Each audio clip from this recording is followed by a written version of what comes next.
Welcome back to another technical deep dive here in the debug zone. Today, we're tackling a big question and breaking it down with insights from other users. Hopefully, this clears up some misconceptions and helps you get the answer you need. So buckle up, stay a little curious, and let's jump right in.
And that's a wrap.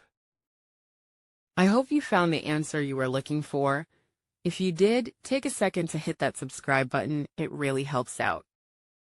And let me know in the comments which solution worked best for you. See you next time in the debug zone.